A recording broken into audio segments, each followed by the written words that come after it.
శబ్దమున్నా నీ హద్దులన్నిటిలో సమృద్ధి గానాలెన్నో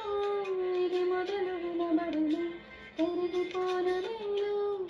నెరవేర్చబడిన